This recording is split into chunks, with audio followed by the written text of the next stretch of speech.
second here. Make sure everything's right on YouTube and Facebook. If you guys are watching with us, feel free to say hi in the chat. Thank you for being here, hanging out with us for another Tutorial Tuesday.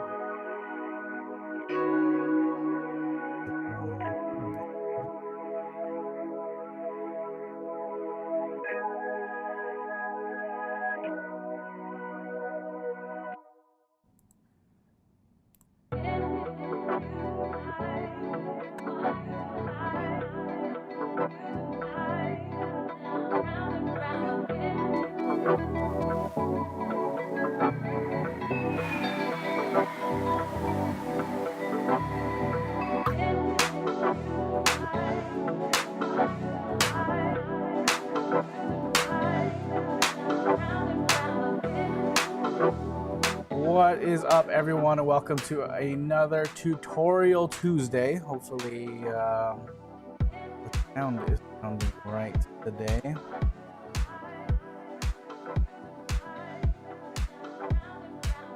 Let me know in the comments if you guys can hear me and if everything looks good. My name is Chris Pontino, and you are tuning into another Tutorial Tuesday at the Sac Metro Church. Trying to do this little series here to help us learn all the cool tools that we have in development for our church to stay connected, and just all the fun stuff that we have. There's a lot going on. We've been building out different tools in our church, from our website to different apps that we use, now using Zoom and all that stuff. We did Zoom last week, yeah, it's been pretty fun, but sometimes, it's kind of hard to follow along and keep up with all of the changes. So we want to use this platform here on Tutorial Tuesdays to try to just help go through those things. We get a lot of the same questions sometimes, and it's hard to get through all of them individually. So hopefully these videos become, or these live streams become, a cool place where we can hang out on Tuesdays at 5. We'll try to start right at 5, but technology and stuff, there's a lot that goes on. And then stuff like this happens where it's really small and you have to fix it on the fly, but that's okay. That's what this show is. It's not perfect. It's nothing, it's like this is broken again. It's not working, so we gotta fix that. But that's what these tutorials are for. It's not polished. It's sort of unplugged. We just coming up with different things to go through from week to week to help us stay connected and engaged with our church. Let's see. Just give a little bit of time just in case anyone else wants to hop on here. I'll put my handles up here. You can find me on Facebook and Instagram at Sac Metro. That is our church's social handle, so feel free to follow us at sacmetro.cc. I'm Chris Pontino at Chris Pontino on Facebook and Instagram. So today we are going to be talking about something that I think is pretty important. Last week we went over Zoom, and I thought that was a pretty good one. What's up, Sharon Ramirez? Thanks for joining us here. See if I can fit this in. There we go. But yeah, it's cool. Last week we went over Zoom, and we did breakout rooms and showed different functionalities there, and I thought that was cool. But there was one topic that I thought would be really interesting to go over from that point on, is camera angles or engaging on virtual calls. Like, how do we, everyone's kind of zoomed out. Like, what are some best practices to kind of help us be engaged? And everyone's they're doing school on Zoom. We're doing church over the live stream, and sometimes we meet for small groups afterwards, or your midweeks. Like, how do we stay focused? What are some tips to keep us engaged. And so today I want to talk about the camera angles. So as you can see, I'm looking straight into the camera. We'll go over all those things today. It will be a short one, so we'll just hang out for a little bit. You know, there's not too in depth here. I'm not going to go into all kinds of crazy stuff, but considering that not everyone has like a nice camera like I'm using right now, my personal camera, you just have your computer, you know, or your phone that you're on. And I think it's important, like, you know, everyone is online, and, you know, this is how we are communicating these days. And I think it's really easy to just kind of get burnt out or zoomed out or whatever you want to call it. And, you know, I just want to help us stay engaged with our virtual calls. So hopping right in, I'll show you. I think most of our cameras or Zoom calls, if you guys are, you know, I'm sure everyone's been on a Zoom call, but they kind of look like this here, right? You're kind of looking down at your computer. It's not very flattering. It's like up your nose. It over exaggerates your third or fourth chin like I have, and it's just not very flattering and engaging. And when I'm watching it, it makes me want to go back like this when I'm trying to listen to people, right? It's just weird and awkward. Let me change my camera because this is making me sick. You know, whereas this angle, it's much more flattering, right? And there's other things that I'm doing here to kind of make the picture look the way that it is. I have multiple lights on, or two lights set up right now with my DSLR camera. That kind of makes me look prettier than I really am. But yeah, so there's certain things that you can do to help be engaging. I was just trying to see what kind of tips are out there for Zoom engagements, and there are people who are trying to help others to stay engaged. And like one of the things that they said that I think will be my first point today is just filling up the space, right? So I was watching this one video and they were talking about when you get on, like get on early, right? And do some stretches, like put your hands up, put them to the side, do some exercise, like move them around, just kind of like fill up your space in your camera. So, and as you're stretching before you get on the call, it helps your presence and helps you be comfortable with the space that you're in, right? And I thought that was a really cool first tip that I never really thought about, but I think it would help you. So I'm going to try it out too, because we're having a midweek is by family groups this week. And so with the singles in campus, we're doing an event tomorrow. And sometimes, you know, as you sit there, people get all stoic and they just kind of sit there. And then it's not very engaging when you're talking to them, right?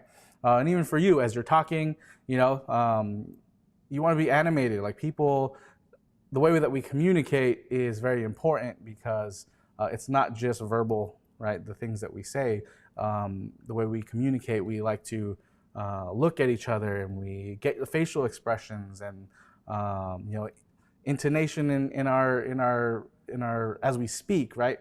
And all these social cues. This is how we communicate, and these are the things that make online communication and doing all this Zoom stuff. It makes it hard for people to connect, because you know, when you're watching, you're watching somebody who looks like this, right? But a lot of times they're not even looking at their camera; they're looking at themselves. So they're off to the side, and you can't, you know, it's a little awkward, is what I'm trying to say. So I want to point some of these things out for us today to help us not be, or where's my camera? Not be awkward, right? So yeah, so first tip, fill up the space, right? Next tip is you want your camera to be at eye level. Like right now, mine is slightly up and pointing down, like pretty much at my forehead. But that will help out when it feels more natural. Like when we talk to each other in person, this is how it is, right? You're not looking at people from this angle, right? We look, and then we look straight on at each other, and we get all those social cues. help with our connection. So try to keep that in mind. If you don't have like a desk that's higher, you can use books and put it under your laptop. I don't really have anything right now to demonstrate that, but what I can do, let's see, which is really cool, I'll take my iPad camera and we will turn that around so you can see that. This is my setup right now, where I have my ring light right here, and you can see my cameras right here. But if I put this sort of at my face level, pull it back, you can see that it's kind of up and angled down on me.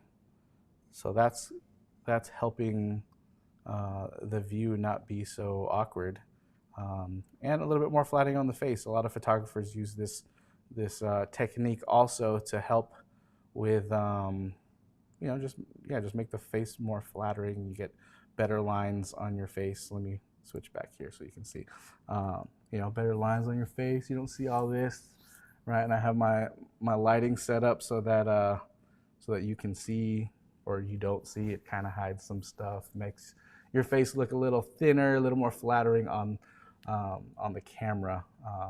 Here, I can switch here too so you guys can see my other light up here that I'm using as a hair light, just to kind of round myself out.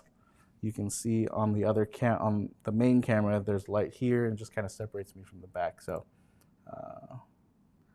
yeah, so there's that. And you can see my new haircut. Well, yeah, so you want your camera to be at eye level. That will help out with being able to look straight on and not like up your nose like we do on Zoom as we're using our laptops. Another tip that you can do to help with just your presence online and in virtual, virtual meetings is you want to give yourself enough space away from your camera, right? So like I'm about maybe 3 feet, so my hand is, I can't reach that far, but it's about 3 feet away from your camera, so that gives you enough space for it to see all of you. I'm sure you guys have seen you've been on Zoom calls where people are like really close like this, and it's weird and awkward as they're looking at you, and and it's just hard to stay engaged and focused during that time, giving yourself a little bit of space, angling your cameras a little bit, or your laptop or your desktop, wherever your camera is. So like if I pretend this camera is my laptop, if you can prop it up so it looks more like that, and and a little bit further back. My arms aren't long enough to go back, but that's a much more engaging angle than from down here like most laptops are, Let me go back because I really hate that angle, but I'm doing it for you guys. Also, the next tip I think I would say is to try to look into your lens as you're talking. It's kind of hard on Zoom. You have the whole gallery view, the Brady Bunch view, and you're tempted to look at every grid. Look, what's everyone doing, right? And it's distracting. We went over the feature on Zoom to spotlight the person that's talking, so that it takes the majority of the screen as you're talking, and that makes for a more engaging meeting. But definitely looking at the lens when you're talking. You kind of have to train yourself to do it because it's not natural. You want to look down and look at yourself, but I'm sure if you look at my eyes right now, I'm not looking at you, and if I'm talking like this, it's like I'm not talking straight to you, and after a while, it's just not very engaging, right? It's hard to keep your attention, and your presence is just kind of, it's not as confident, I guess. So, but if you're looking at the camera, as you're talking, you can probably do this when you're, as you're the person speaking at the time, you can look into the camera and you can engage people this way. And I know you don't get to see the reactions or anything like that, but it does help to make your Zoom meeting or virtual meetings a little bit more engaging for everyone who's involved. So I would definitely give that tip. Another tip is your audio. So if you can see on my shirt here, I have a little mic, and where's that? Right here. And I'm using the microphone, this lavalier mic here, just to help with the audio, because sometimes your computer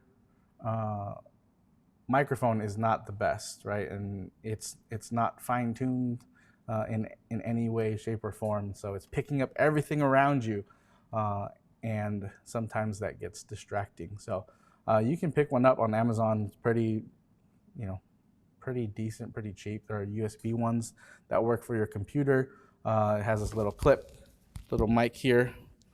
I don't know if it's messing up in the audio, but you can clip it to your shirt, and it will help a lot with your audio, because you want the microphone as close to you as possible. So that can help out with Zoom calls. I'm sure you guys have been on there where someone's trying to talk, but there's a ton of background noise, right? It's because they're probably just using their on computer or on their phone and just using the native mic that's on there, and it's not the best. So that's one way that you can kind of upgrade your quality while you're on your virtual meetings. And I think that's pretty much it. Like, lighting, I guess, would be the next one.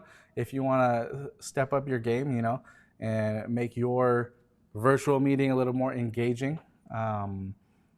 If you don't have light setups like I have, definitely privileged to have the gear that I have, but you can use natural light if you're during the day. If you have a big window at home, definitely sit in front of that big window where the light is shining on you, either directly or a little bit to the side, and have your camera facing you, so that you're well lit with natural light, and it will give your camera on your whatever device you're using the best chance to give you the best lighting.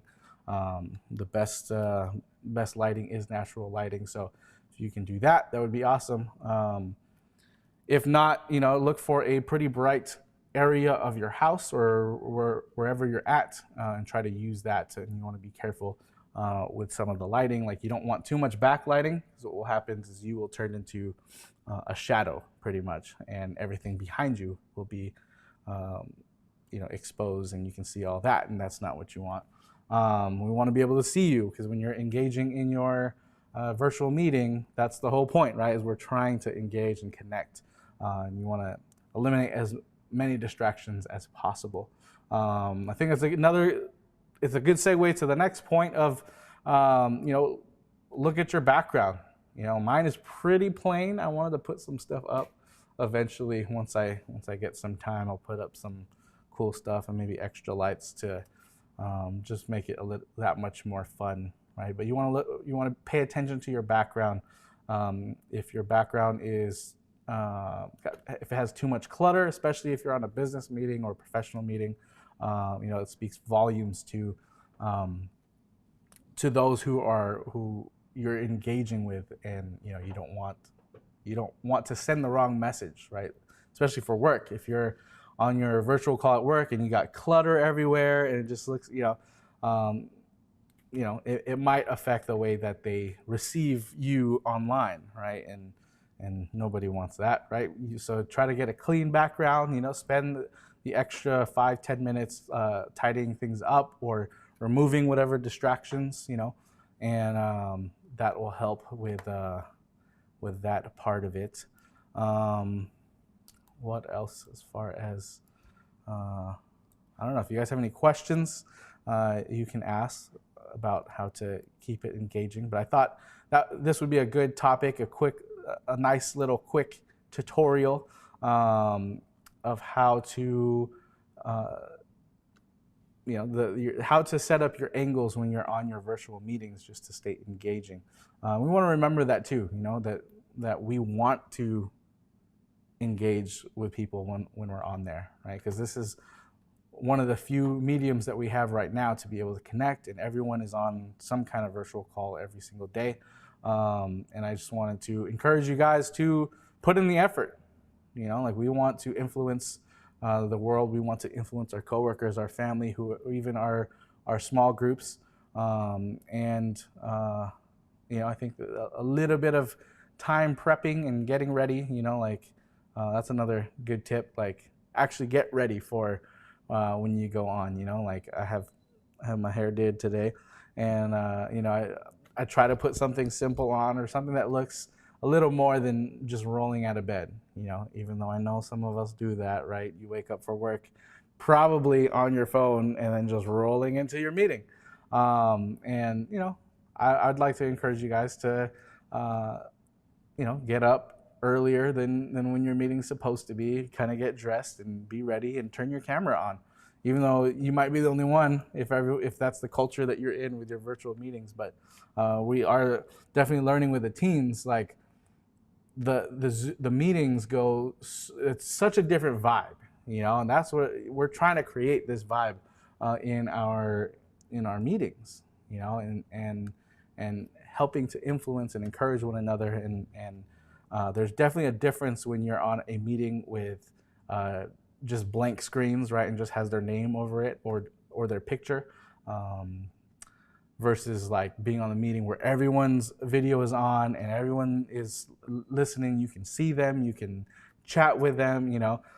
It's much more pleasant vibe to be around. And so I just want to encourage you guys to do that. Like we're doing virtual brunches with the singles, and like the whole point of the meeting is, we're calling the singles, hey guys, like get up, get dressed, get some food. It's a virtual brunch. Get your favorite food, get your coffee or whatever, tea, whatever your favorite beverage is, and we're gonna fellowship, we're gonna talk, we're going to hang out. And it's virtual, but just these little things of just getting dressed and looking presentable and just having a different energy, right? It just takes it to the next level, and that's what we're trying to do. So I think that would be my last tip for our Tutorial Tuesday. Like I said, this will be a very short one today. And if you guys have any more topics that you would like me to cover, or any other questions that you guys have, feel free to leave it in the chat in this video, or go ahead and email us at hello@sacmetro.church, and I'll put up my name again, and I'll put up there you go, my social handles, so you can contact me there, and just let me know what kinds of things you guys would like to go over. I think next week, trying to get Ken on here to do some other tutorials. I was thinking, I'm not sure how many tutorials I can do every week, but we set it to every week, and we're going to try to be here every week at 5 on Tuesdays. So next week, hopefully Ken will be on here, and we'll be talking about some other stuff that isn't so technical, of how we can stay connected in our church and be engaged,